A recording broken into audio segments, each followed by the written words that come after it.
Praxis SCN2A programs and update. Although we join you today via webinar and virtually, Praxis respectfully acknowledges the traditional owners of the land on which we meet, and we pay our respects to their elders, past, present, and future. Hello, my name is Michael Oldham, and I'm the clinical and medical lead for rare diseases at Praxis. As a child neurologist and epileptologist, I am honored to be working with all of you to seek new treatments for your loved ones and to hopefully be a part of ensuring future clinicians have better ways to provide care. And I'm Devra Densmore, patient advocacy lead for rare diseases. I'm so excited to be welcomed into the SCN2A community. As a liaison and an advocate, I know it's incredibly important to have your voices heard, and it's my pleasure to be able to amplify those voices, validate the experiences, and then help provide information to you and learn from you in this really important journey that we're on. Michael and I together are also so excited to join SCN2A advocates, families, patients, researchers, and clinicians today for this very important virtual conference. We certainly also want to thank Chris Pierce for inviting us to share more about what Praxis is working on in the rare disease space. Praxis was founded out of the desire to better understand the genetics of pediatric epilepsies. Collaborations with families and patients, as well as key leaders in the scientific research field, are critical to driving progress and discovery towards identifying novel treatment options. We are committed to understanding multiple rare diseases, including in the developmental and epileptic encephalopathy space, and in particular, SCN2A. As mentioned, Praxis is working on targets that have been identified through our focus on genetics. As you can see from our pipeline, we have been working on not one, but two different molecules that we are studying in SCN2A. Prax562 is a small molecule that is designed to block the sodium channel, and Prax222 is an antisense oligonucleotide, or ASO. By exploring different types of treatments, we believe there is greater opportunity to meet the needs of as many children impacted by SCN2A as possible. In addition to these, we are exploring treatments in other developmental and epileptic encephalopathies as well, such as SCN8A and KCNT1.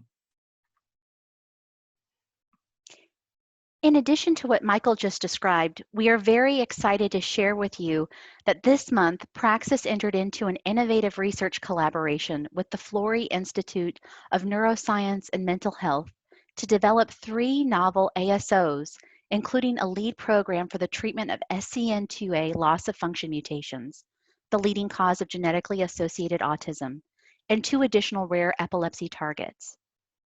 In partnership with the Florey, Praxis will now lead 6 distinct programs for the treatment of at least 6 different rare epilepsies.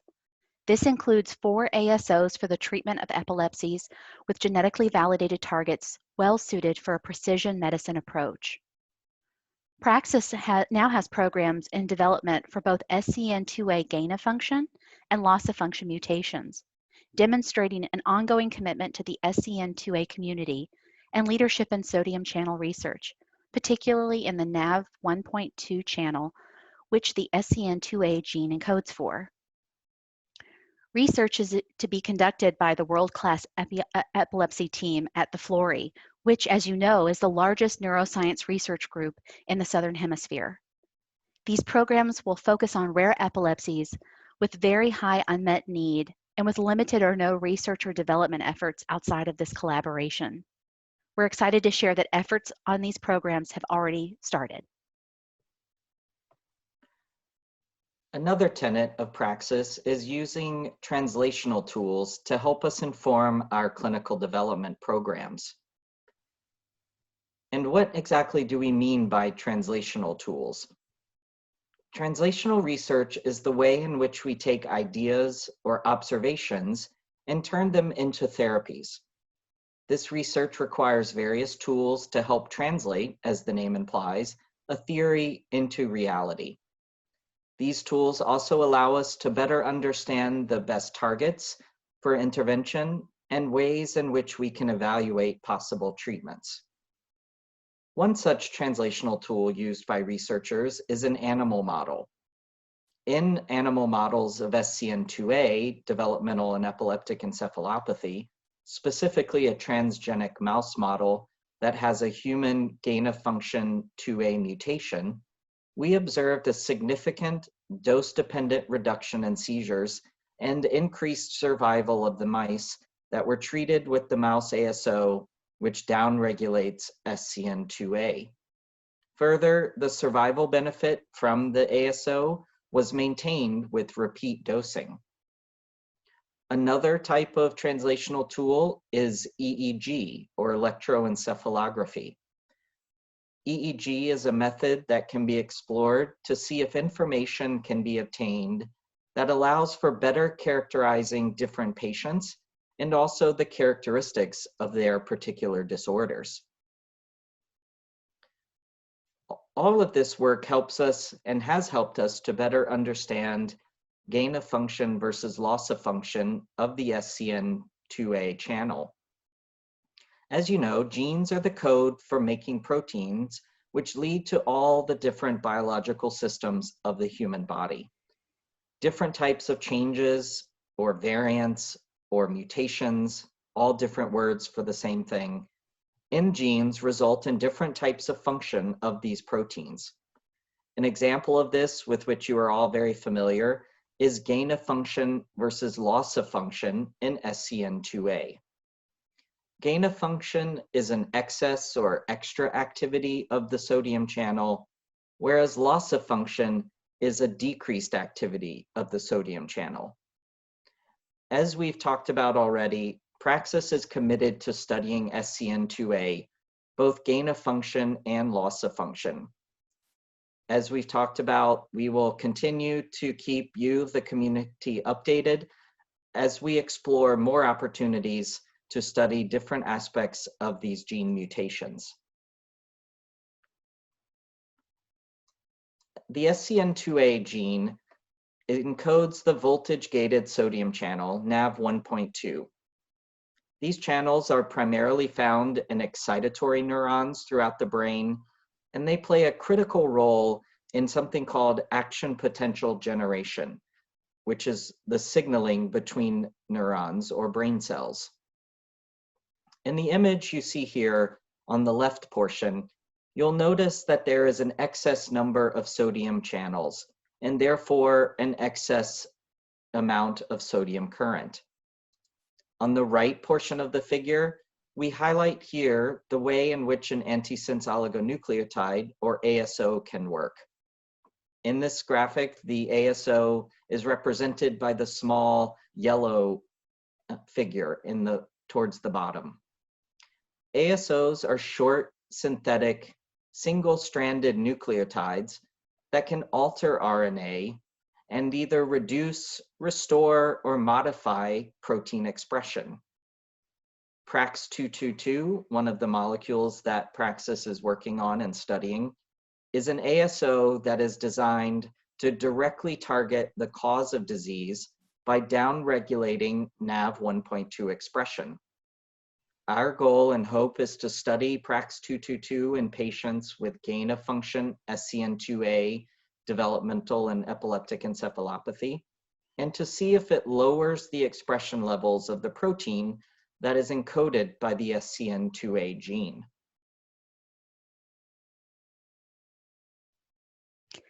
Science continues to evolve, and we continue to learn so much. Praxis is committed to studying SCN2A, and I want to take just a few minutes now to describe for you two of the compounds that Praxis is working on.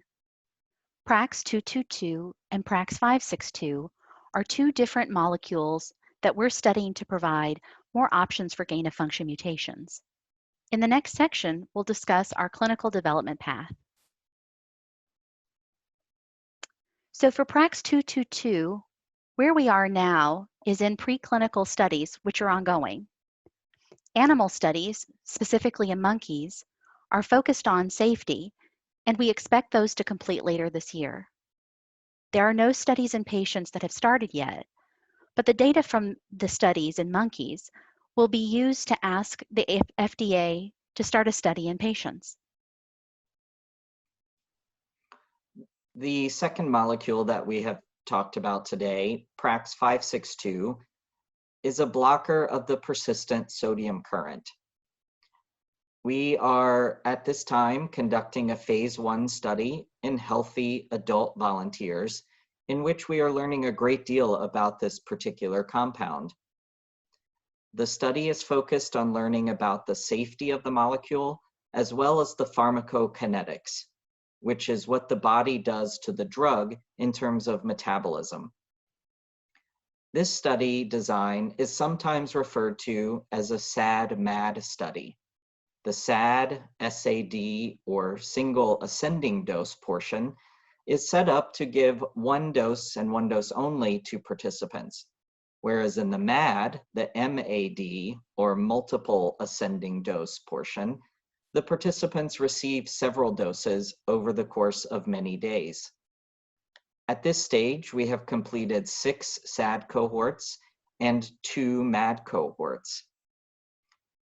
There have been no significant safety issues to date in these study participants, and in particular, the side effects that we would typically encounter with sodium channel blockers, like dizziness, double vision, or nausea, have not led to study withdrawal or discontinuation.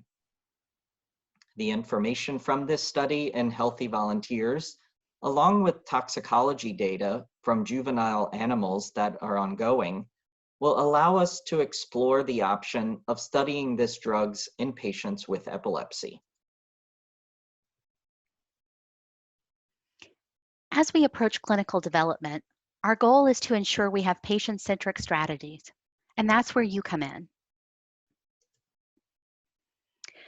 So you may have heard recently that Praxis received both ODD and RPD designations. And you may be wondering, what is ODD and what is RPD, and why is it important? So orphan drug designation, or ODD, and rare pediatric disease is RPD. And these are designations by the FDA. And there are actually multiple benefits to receiving these FDA designations. One is a recognition by the FDA that SCN2A is a rare disease. And these designations support our goal of evaluating treatment options for the community. They also incentivize more investment in developing therapies and finding new treatments in these areas. Very importantly, it also ensures industry is on the right track to develop therapies that meet the needs of rare disease patients. Receiving these designations means that the FDA's Office of Orphan Product Development recognizes that SCN2A DEE is a rare pediatric disease, and that the scientific data emerging to date show promise for the continued advancement of Prax 222. There is increased opportunity for Praxis to work closely with the FDA on important aspects of study design and clinical trial activities. We believe that a strong working relationship and communication with the FDA can help us better meet the needs of patients. You'll notice that there's a word cloud on the left-hand side of the screen. The word cloud includes some of the phrases and insights we've heard from advocates and families when they describe rare diseases, including SCN2A. Praxis is working to incorporate these insights into the information we share with the FDA so that there is better appreciation for the great need within DEEs and how the data Praxis is generating and studying fits within that larger context of research and drug development. But we really believe that in addition to what Praxis is doing, your voice and your insights are critical to successful drug development. First of all, I would like to thank you all for what you've done so far. Without you, we wouldn't be where we are today. And most importantly, we want to validate that your experiences and expertise are very real and very important. And we'd love to extend this invitation today to have you connect with us so that we can learn more. Praxis is studying SCN2A and other DEEs to better understand the scientific reasons for why these genetic mutations exist and how we may better treat them effectively. But the expertise you have is something unlike anything that we'll find in the clinical research field. And so we need to have it as part of this development process. We believe that we can be much more successful if we work together. Praxis has been very fortunate to work with advocates like Chris Pierce to learn more about what it's like to live with and care for someone living with SCN2A. It's through your experiences that we better appreciate how each child is different and ways we need to incorporate those differences into trial design. So I'd like to share with you some of the ways that you might get involved. Currently, there is a website called SCN2A.com. Associated with that website is a database. You can sign up to be part of the database and get notices and updates from Praxis about what we're working on. There are also virtual community discussions that just took place within the 2A community. We hope that you were able to join us, but if not, please know that there will be ongoing discussions, and we're always welcoming you to the table to learn from us and to tell us what's important to you. Additionally, we plan on hosting advisory boards. These are small groups of families who can tell us more and answer questions about what it's like to care for someone living with the SCN2A gene mutation. And finally, there's direct engagement. Our email is always open, so we welcome you to send us a message, ask us a question, and we've included the email address for patient advocacy here so that you can write it down and take it with you and contact us at your convenience. But in addition to the work that we're doing, there are other studies that contribute to the scientific discovery and understanding of SCN2A. As you know, Dr. Catherine Howell has a natural history study, and the SCN2A.com website is working to conduct an observational study. And then finally, there's the Citizen platform. Each of these studies and programs helps researchers access information that is critical to better understand SCN2A variants. Together, we can begin to better understand this incredibly complex disease and hopefully find ways to appropriately treat kids living with an SCN2A gene mutation. We are incredibly humbled to be part of all the important work being done in rare diseases, including SCN2A. And we are committed to continuing to explore novel approaches to understand genetic diseases and ways to treat them. Again, and I can't emphasize this enough, you are a critical part of this process. If you haven't explored these different opportunities, we invite you to take a look and see if any of them might be of interest to you and your family. Again, thank you so much for having us with you today. Thank you, and we certainly appreciate this opportunity to share our science and what we're working on with you. Thanks.